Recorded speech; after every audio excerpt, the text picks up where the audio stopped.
békesség adassék néktek bőségesen, a megtartó Úrunktól, az Úr Jézus Krisztustól. Amen. Kedves testvéreim, Isten tiszteletünk kezdetén fennáll a 165. énekünk, első verset énekeljük. 165. énekünk így kezdődik: itt van Isten köztünk, gyertek őt imádni.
Foglaljuk helyet, és a megkezdett ének második versét énekeljük. Itt van Isten köztünk, ők itt éjjel-nappal, angyalsereg áldás magasztal.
Kedves hittanosok, hittanos szülők, kedves gyülekezet, aki itt szokott lenni, az tudja, hogy így szokott kezdődni egy istentisztelet. Van köszöntés, kegyelmnéktek és békesség, van állóének, ülőének. De most hadd mondjam ezt így az elején az istentiszteletnek, most egy picit másként csináljuk, mint szoktuk. Nem fog alapjában változni a rend, nyilvánvalóan azért erre adunk, hogy ne változzon, de mégis, hogy most ti itt vagytok, és ez tényleg egy különleges alkalom, hogy ilyen formában, egy ilyen közös óvodai iskolai tanévnyitó alkalmon együtt vagyunk, hogy ti is jobban részt tudjatok venni. Hiszen az általános az, hogy éneklünk, a lelkész beszél, imádkozik, a gyülekezet ül. Most egy kicsit megpróbáljuk ezt földobni, egy kicsit másként csinálni. Úgyhogy néha kérdezni fog, és aki tud válaszolni, nem óraként természetesen, de azért, ha lehetséges ezt így mondom, most megvan engedve, hogy akár bele lehet szólni is a dolgokba. Az első kérdésem, és elsően a gyerekek, persze a felnőttek tudják, ők is válaszolhatnak, de a gyerekeket kérdezném, hogy ki tudná megmondani azt, hogy mielőtt bejöttünk volna, milyen különleges hangot hallottunk. Vagy mielőtt én bejöttem, vagy presbiter bácsikkal bejöttem, mit hallottunk kintről? Traktorzúgás, ringlispil, harang. Tudjátok, hogy hol laknak a harangok? Hol laknak a harangok? Templomban, de hol? A toronyban, így van, úgyhogy az a különleges, ugye, hogyha egy templomnak van tornya, és ez nem véletlenül építik, hanem oda a harangokat lehet fölrakni. Ez csak tipp, mert nem muszáj tudni. Szerintetek hány harang szólt? 1, 2, 3, 4, 5. Levi? 2 bizony. Van egy kisebb, meg egy nagyobb harang, ami ugye arra való, egyébként olyan, mint a csengő, csak jóval nagyobb. Tehát, hogy el tudjuk képzelni, aki még nem látott közelre harangot. És azt szeretném kérni, hogy most egy éneket tanulnánk meg, illetve hát már előfordul, hogy valaki hallotta itt-ott korábbról. Ez még úgy kezdődik, hogy szólnak a harangok a toronyról. Most 2 példában van ez nekünk. Majd úgy fogom mutatni, mint a felnőttek is lássák, én is már fiatalabb, már így férünk el. Nagyon egyszerű a szövege, ennyi csak, hogy szólnak a harangok a toronyban, bimban, hát úgy, hogy bom, hát mondtunk bimet is, teljesen mindegy, és jöjjetek ide, és már békesség van, és megint csak ez a bimban, bim, vagy bimban, bom szöveg van hozzá. Fogjuk mutatni, és először hadd kérjük, egyszer énekeljétek el, jó? Hogy hangzik? Mindenki hegyezze a fülét, hogy is, mint is van ez. Közben mutatom.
Ugye egyébként is az istentisztelet előtt 3-szor van harangozás, ugye van egy fél 11-kor, 11-kor, meg fél 12-kor, hát nekünk is megvolt ugye a 3 harang, rendben van. Na most olyan kérdésem lenne, hogy ugye most a templomban vagyunk itt benn, mindannyian egyetértünk abban, hogy ez egy kicsit másabb, mint az otthoni családi ház, igaz? Másként néz ki. Másként? Igen, jó, köszönöm szépen. Ki tudná azt megmondani, hogy először is, hogy mibe másabb egy templom, mint az otthoni családi ház, mi van itt, ami otthon nincs? Próbáljunk felsorolni. Tehát ami otthon nincs, itt viszont van. Janka? Úrasztal. Egyébként asztal létezik, de ez egy különleges asztal, ami nem csak virágot tárunk, hanem adott esetben Bibliát, meg az úrvacsorai dolgok. Jó? Levi? A harang. Hát otthon nem nagyon van harang általában. Hát igen. Jó, Benike?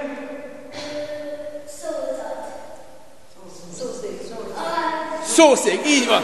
Így van, szószék, köszönöm szépen, ugye most nem mentem föl, meg nem fogok fölmenni, de egyébként onnan szoktam beszélni, onnan hangosabban lehet. Na, mi az, ami még elsősorban valaki? Ami itt van és otthon nincs. Ha?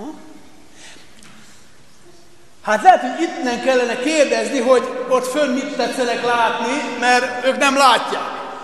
De mi van ott föl, atya-fiam? Orgona például, hogyha kijöttök, ahol fölnézhettek, hogy otthon általában nincsen. Vagy hát lehet, hogy ilyen szintetizátor egyebek van, de orgona nincs. Jó, akkor fordítsuk meg a kérdést. Mi az, ami... Hogy is volt a kérdés? Tehát, hogy... Otthon van, itt nincs. A templomban.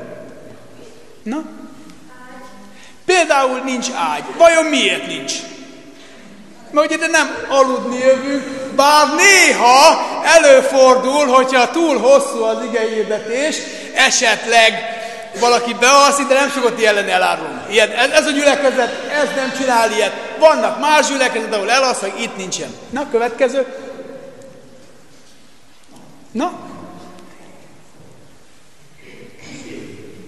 Tévé, úgy van. Hát nincs tévé, hát mert minek? Hát itt másról van. Igen? Benike?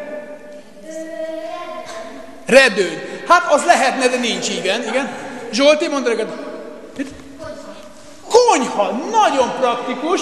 Ugye azt mondják, hogy a lakásnak a leginkább használt helyisége a konyha. Jó, Levi? Mosogatógép. Hát benézünk, nincs itt se. Benike?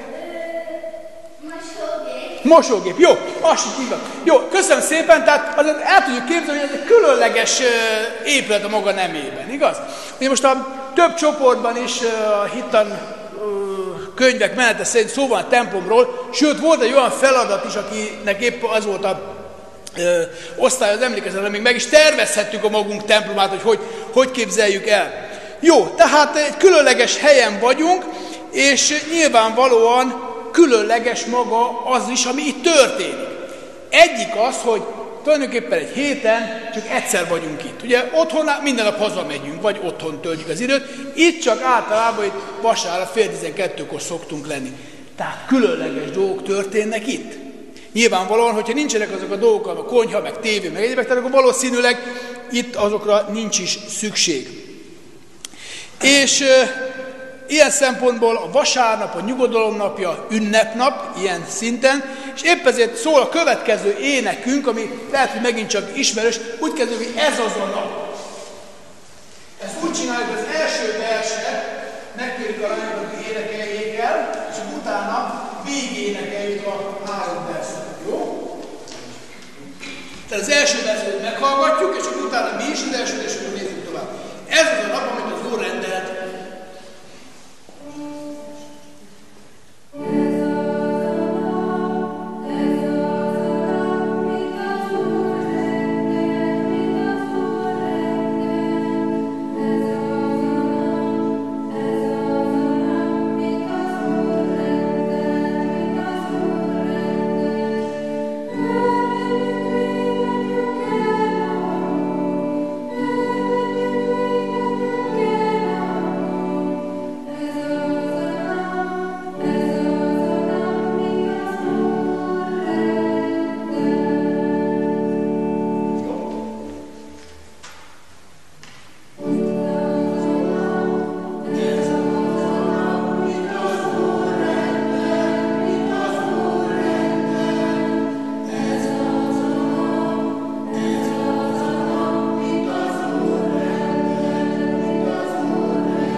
Köszönjük szépen!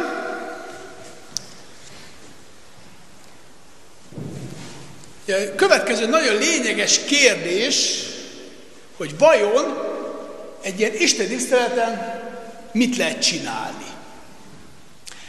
Hát ugye most már a tanévben benne vagyunk, ugye egy hónap már eltelt, már egy hónap le is ment. Az Obiban most kezdjük a jövő héten, október, illetve már volt, ahol el is kezdtük, első évvel, azért, vagy aki tavaly járt, emlékeztem, hogy körülbelül egy hittanórán mi van. Na most az istentiszteleten is tulajdonképpen hasonló dolgok történnek, csak nyilvánvalóan egy picit más formában. Ugye van ott is ének, meg itt is. Van ott is imádság, itt is. Van egy téma, amiről beszélünk, vannak történetek, vannak érdekes dolgok.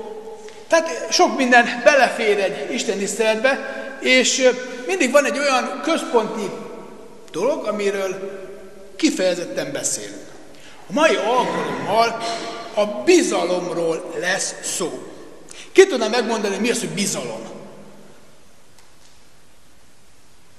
Na, bizalom.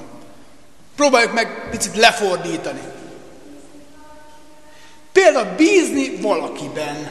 Hát kiben tudunk bízni? Isten, hát ez a legmagasabb dolog, igen, de az itt, hogyha a földi szinten nézzünk szét. Benike? Például a szüleinkben. Janka? Nagyszüleinkben? Iskolában kiben bízunk? Vagy az óvodában? Levi? Tanárnéniben?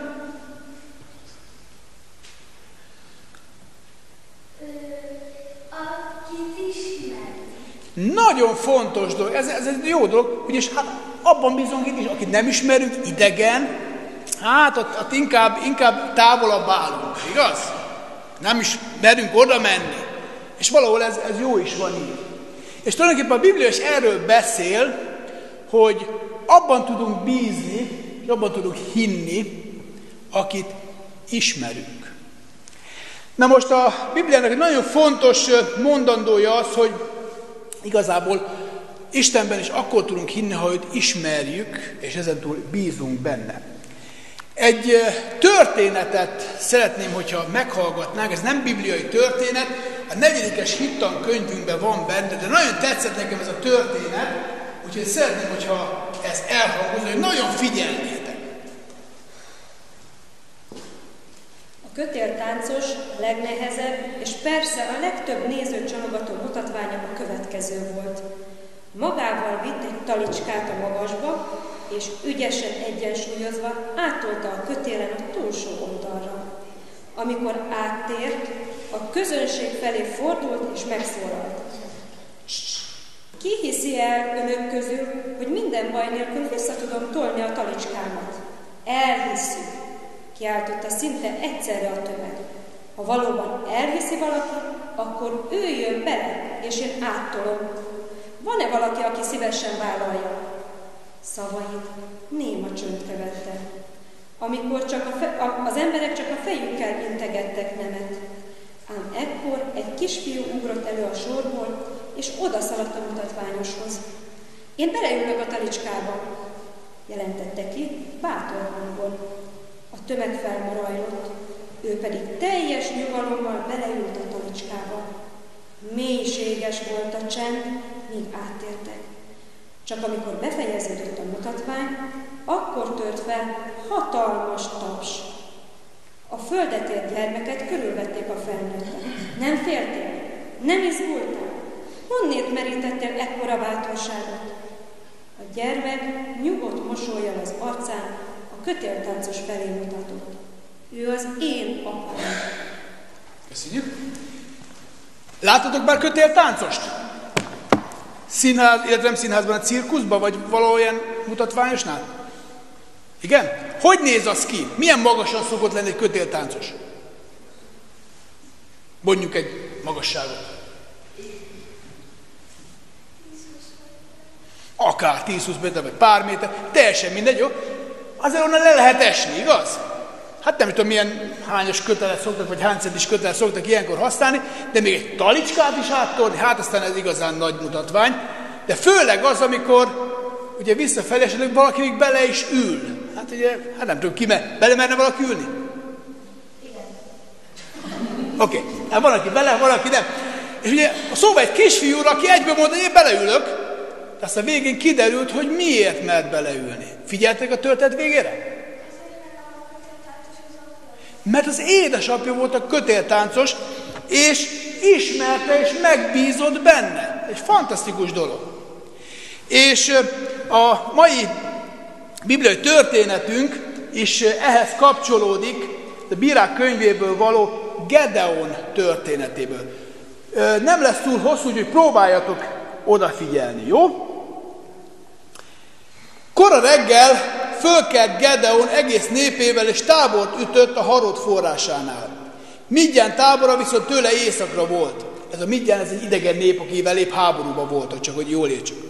Akkor az Úr ezt mondta Gedeonnak: sok ez a nép, amely veled van, nem adhatom a kezükbe Midjánt, különben még így fog dicsekedni Izrael velem szemben. Az én kezem szabadított meg engem. Most azért hirdess ki ezt a nép füle hallatára, aki fél és retteg, az térjen vissza, távozzék, és erre visszatért a hadi népből 22 000 ember, és csak 10 000 ember maradt. Majd ezt mondta Gedeonnak az Úr: még ez a nép is sok, vezesd le őket a vízhez, hadd tegyen próbára őket. Amelyikről azt mondom neked, hogy menjen veled, az menjen veled, de akiről azt mondom neked, hogy ne menjen veled, az ne menjen. Akkor levezette a népet a vízhez, az Úr pedig ezt mondta Gedeonnak: mindazokat, akik nyelvükkel nyaldossák a vizet, ahogyan a kutya nyaldossa, állíts külön, meg azokat is, akik letérdelve isznak. És azoknak a száma, akik a kezüket a szájukhoz emelve szürcsöltek, 300 volt. A nép többi része letérdelve itta a vizet. Az Úr ezt mondta Gedeonnak: ezzel a 300 emberrel, akik szürcsöltek, szabadítlak meg benneteket, és adom a kezedbe Midjánt. A nép többi része pedig menjen haza. Hogy ebben hogy jön elő a bizalom? Gedeonnak bíznia kellett az Istenben, hogy amit mond, az úgy van. És tulajdonképpen akár emberekben bízunk, szülőkben, nagyszülőkben, tanítókban, tanárokban, óvónőkben, ki hol épp van, vagy Istenben magában, ez a kérdés, hogy ismerem-e őt, és elhiszem, amit mond, és merek-e bízni az ő szavában. Ez mindig így működik. És ezt úgy gondolom érdemes megjegyeznünk. De majd egy picit részletesebben, kicsit később, most egy nagyon picit hogy csendesedjünk el, hiszen szoktunk imádkozni is. Az imádság ugye azt jelenti, amikor összetesszük a kezünket, persze ez nem feltétlenül kelléke, de azért így szoktuk, becsukjuk a szemünket, hogy ne zavarjon semmi, és megszólíthatjuk Istennek, hogy ugye nem látunk, de mégis átérhetjük az ő jelenlétét. Úgyhogy kicsit elcsendesedünk, meghajtjuk a fejünket, és becsukjuk a szemünket. Jó? És amikor azt halljuk, vagy azt mondjuk, hogy amen, akkor már folytathatjuk tovább. Mindjárt Istenünk, légy áldott azért, hogy te benned lehet bízni, hiszen te azt ígéred, hogy te nagyon szeretsz bennünket, és mindent kész és hajlandó vagy megadni nekünk, segíteni bennünket, ha mi azt kérjük és elfogadjuk. Úrunk Isten, köszönjük, hogy akár most, akár a hittanórákon oly sok mindent tudhatunk te rólad, oly sok mindent elárulsz magadról. Urunk Isten, segíts tényleg jól és tökéletesen megismerni téged, hogy utána hinni és bízni tudjunk te benned. Amen. És akkor még egy éneket tanulnánk itt még az elején, méghozzá van egy ilyen énekünk, hogy Hallelú, halleluja. Na most ez egy idegen szó, le kell először is fordítani. Ugye biztos, hogy hallottatok már tévében, rádióban, itt ott angolul, vagy milyen nyelven való ének. Ez nagyon nehéz, sokszor nem tudjuk lefordítani. Na most ezt le tudjuk fordítani, mégpedig azt jelenti a halleluja, vagy a hallelú, hogy Istent dicsőítek, dicséret. Jó. Úgyhogy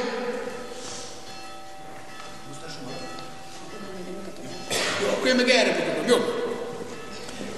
Nagyon egyszerű a szövege, ugye a halleluja az héberül van, Jézus dicsérd, az pedig, vagy Isten dicsérd, az pedig magyarul, úgyhogy nem annyira bonyolult, és a dicsérd. És majd utána egy kis meglepetés lenne ezzel kapcsolatosan. De ezt próbáljuk a szöveget, jó? Meg az éneket.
Na most, ha jönne a meglepetés, mégpedig ezt az éneket el is játsszuk. Mégpedig a következő képen. Először csináljuk azt, hogy a lányok állnak fel, jó? Én három lány.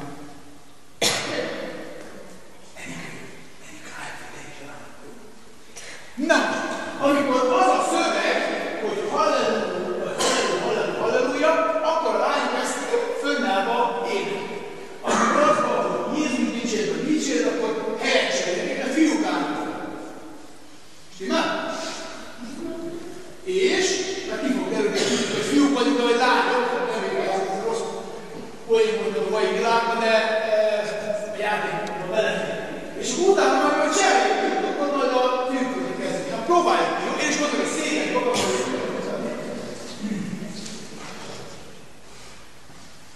jó, ne. Akkor lányok kezdeni. Énekel mindenki, segítsenek!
Három nagyon rövid dolgot hadd foglaljak össze itt a kötéltáncos történetéből, meg egyáltalán itt a bibliai történetből, Gedeon történetéből, ami azt jelentette, hogy Gedeon is, meg ez a kisfiú is, hát tudott bízni, ugye a fiú ugye az édesapjában, Gedeon pedig Istenben. Mit is jelent? Mert sokszor ez a nehéz, hogy kézzelfogható, megtapasztalható dolgot meg tudjunk fogalmazni.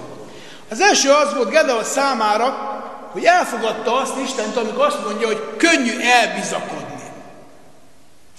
Ismeritek ezt a kifejezést? Elbizakodni. Szoktunk elbizakodni? Vagy mikor szoktunk elbizakodni? Na? Amikor magunkba hiszünk, és azt hiszünk magunkba, hogy nagyon jók vagyunk. Hát igen, vagy azt hiszünk, hogy nagyon jók vagyunk, vagy többet tudunk, mint a többiek. Teszem azt, hogy mi már, mit tudom én, ekkora gyerekként akár 100 kilós súlyt föl tudunk emelni.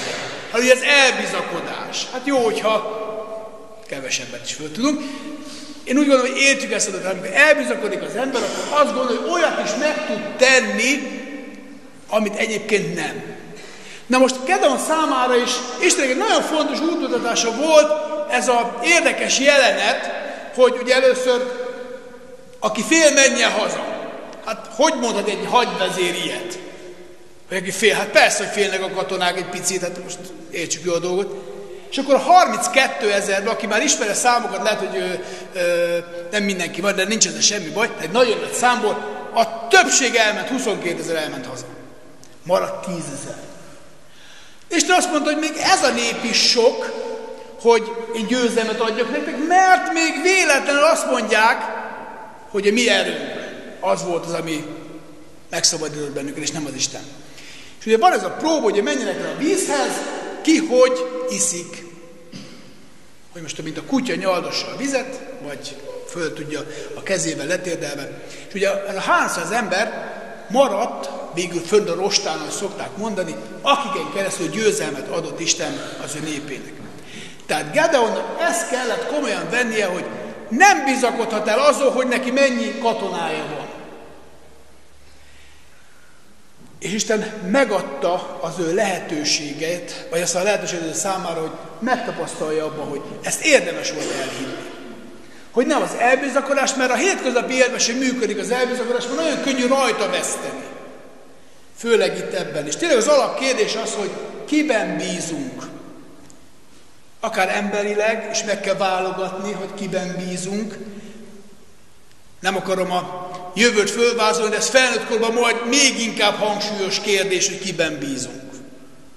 De gyermekek számára is nagy kérdés. De ugye egyébként is, hogy kiben bízunk, milyen Istenben bízunk. Tényleg olyan Istenben, aki valóságos Isten, mint a mindent Istenünk. Mert ha tudunk benne bízni, akkor minden megadatik a mi számunkra. De aztán van egy másik oldala is ennek a történetnek, mégpedig, hogy Gedeon azt is elfogadta, hogy ne tartsa túl kicsinek magát. Mert az se jó. De nem csak elbizakodni jó, vagy rossz, bocsánat, hanem az se jó, hogyha azt mondom, hogy egy pici vagy. Ugyanis Gedeon, ezt nem olvastuk a történetben, de amikor Isten angyal megszólítja, akkor ezzel válaszol, és ezt mondja az ő elhívásáról, hogy majd ő neki kellene a nép élére állni. Az én nemzetségem a legkisebb Izraelben, én meg a legkisebb vagyok az én atyám házában. Hát majd más csinálja inkább. Amikor azt mondjuk, hogy kicsik vagyunk mi ez a feladathoz. Pedig Isten azt ránk bízta. Ugye ez se jó, és ezt is meg kell tapasztalni a Gedeonnak, hogy Isten számára nem akadály. Tudom-e a magam kicsisége helyett Isten nagyságát látni? És tulajdonképpen a hittanórákon is erről van nagyon sokszor szó, hogy ezt meglássuk. És végül a harmadik, hogy tényleg Isten minden hatóságát elfogadom-e, hogy Gedeonnak is el kellett fogadnia, hogy ő bármit megtehet. És azt hiszem, hogy legyünk gyerekek, vagy legyünk felnőttek, legyünk fiatalok, vagy idősek, ez a kérdés mindig a mi kérdésünk marad. Ezt egy életen keresztül nem lehet megtanulni, illetve tökéletesen megtanulni, mert mindig valahol való rajta vesztünk, hogyha nem hisszük el. Isten mindenhatósága elég, ami számunkra, hogy tőle várunk, tőle kérünk. És én azt kívánom, hogy ezt jegyezzük meg tényleg a mi életünkre nézve, legyen ez valóban ott, ami számunkra.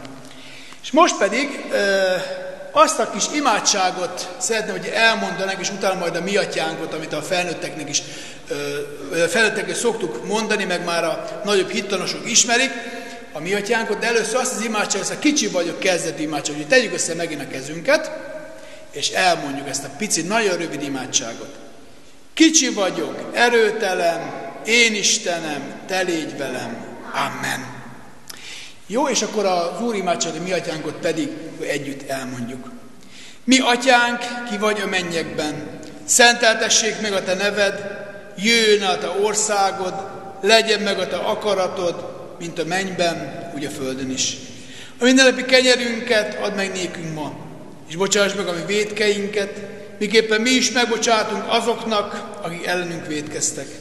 És ne vigy minket kísértésbe, de szabadíts meg minket a gonosztól, mert tiéd az ország, és a hatalom, és a dicsőség mind örökké. Amen.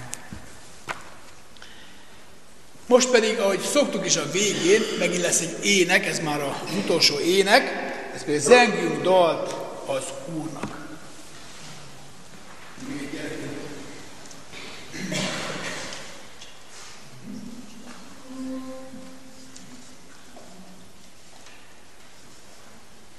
Na most, csak mutatom, hogy te is mutatod. Itt van egy nyíl benne, hogy erre figyeljünk, hogy első sor, második sor, harmadik sor, második sor, a nyilak mutatják. Itt pedig, a második lapon pedig, azt is mutasd meg, ott pedig, hogy itt össze van kapcsolva, először az, hogy jóságáért dicsérjük őt, irgalmáért dicsérjük őt, énekszóval dicsérjük őt, és imádjuk és dicsérjük őt. De először hallgassuk meg egyszer. Jó?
Köszönjük szépen!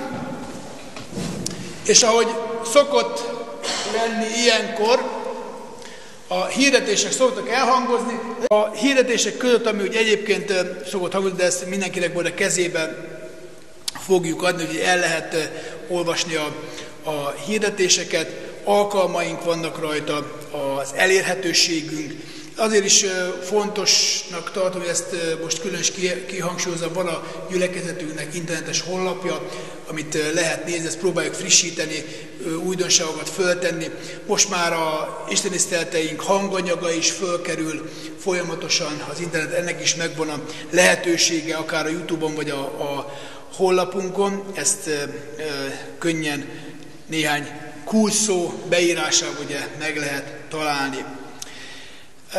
Hirdetem továbbá az adakozást, a felsőfizetés adakozást, a fenntartó járulék fizetését, adományokat. És kívánom, hogy az Úr legyen a mi őriző pásztorunk, és ilyen formában találkozunk.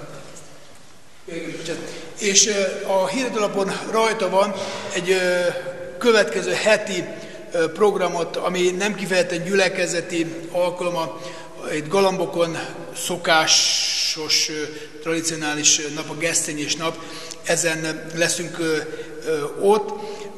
10 órakor kezdődik, és egy ökumenikus istentisztelet is lesz, és tulajdonképpen ezért is hirdetem, elsőrenden fél 11-kor lesz plébános úrral, közösen fogunk szolgálni egy ökumenikus istentisztelet keretében. A záróéneket énekeljük el, a 165. énekünknek a 3. versét, 165. ének a 3. verse, csodálatos felség, hadd dicsérlek téged, utána pedig nemzeti imádságunkat, a himnuszt énekeljük, és utána vegyük majd Isten áldását.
És mindezek után az Atyának szeretete, a Fiúnak kegyelme, Szentlélek Istennek közössége legyen és maradjon mindnyájan veletek. Amen. Áldás békesség, viszontlátásra, a gyülekezet.